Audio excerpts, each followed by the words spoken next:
Hi, Fred. In your latest blog post at Strategyzer.com, you shared some perspectives on building a thriving innovation ecosystem.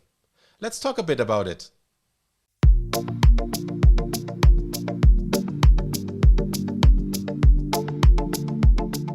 First of all, what is an innovation ecosystem and what is it good for? Hi, Christian. Before I answer your question, let me just tell you why we started using the words innovation ecosystem. And the reason is that we wanted to invite our clients to take a wider, more holistic, more systemic perspective on innovation. What is an innovation ecosystem? Three things. First one, that's your Explore portfolio.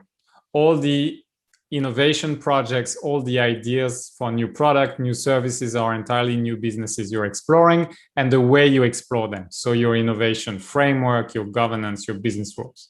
That's number one. Number two, all the innovation programs that exist in your organization. Maybe you have an innovation lab.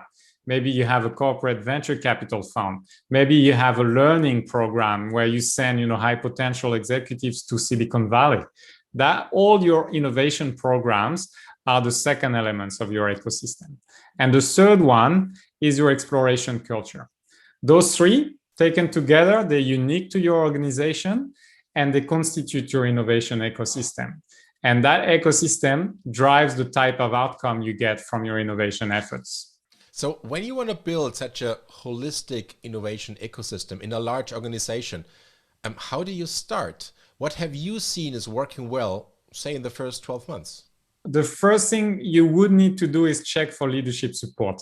It's such a long-term endeavor to build a thriving innovation ecosystem that you need to make sure that you have leadership support. So that's number one.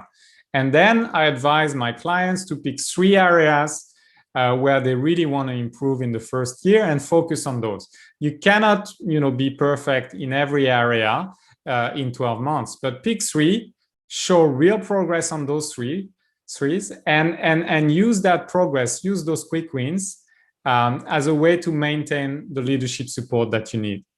An important part of an innovation ecosystem is also the innovation strategy, right? So how do you suggest coming up with an actionable innovation strategy if you are, for example, head of innovation of a large organization? Absolutely. I mean, that's part of the work we typically do. Once we have checked leadership support, we work on the innovation strategy. We ask the innovation leader to gather, some of the key stakeholders or his close collaborators. And typically we work on a sprint. And we want to, in a few weeks, be able to come up with the innovation strategy that is clear and actionable enough so that everyone in the ecosystem knows how to contribute to your innovation efforts. They know whether their idea should be in your Explore portfolio or if it's out of scope given this innovation strategy. And it is important for a company to work with a balanced innovation portfolio, right? So it's not enough to only look at low uncertainty incremental innovation to strengthen its existing business. Companies should also explore more risky new business opportunities to become more resilient. In your experience, Fred, what worked well to rebalance a company's innovation portfolio? Yeah, for me, rule number one, very often we work with organizations that are not happy with where their innovation portfolio is. Maybe it's too geared towards, the exploit side of this continuum, too close to their existing business. They want to rebalance it towards more transformative innovation. The first way we help them is by clarifying, that we shouldn't talk about innovation. There are different types of innovation: efficiency, sustaining, transformative. So let's be explicit about, how much of each we want. And then the second thing we tell them is, if you want more transformative innovation, and a lot of organizations, have this desire for more transformative innovation, you need to play a volume game. So you need to bring more ideas into your portfolio. And the third thing we tell them is that if you bring more ideas in your portfolio, they're not all going to be successful. So some of those ideas and some of those teams need to be able to fail without, having the trauma of failure or, without it being career suicide for those teams. So if a company has the innovation strategy defined and a balanced portfolio in place, how should the team start working on innovation? How should the work on more risky ideas take place? This is something that the innovation leaders need to define and overprove over time as well, right? Absolutely. I mean, the innovation leader will define their innovation framework, how they manage all of this.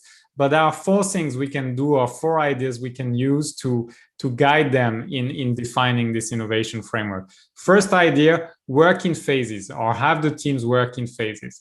Each phase is a time box with limited funding, and that's how you manage your exposure. Second idea, there are different risk areas. The risk is coming from different areas. You have your desirability risk. Will anyone be interested in my idea? Are the customers having this problem? Will they, are they invested in finding a solution to that? If this is not true, if you don't have, that desirability, there's no point in going any further in many cases. Second risk area, viability. Will they pay for this? And can you make a profit out of it? Third risk area around feasibility. Can you build it? Can you build the solution to the customer problem? So that's the second thing. Be clear on the different risk area. Start with desirability in most of the cases. Third idea, go cheap and fast.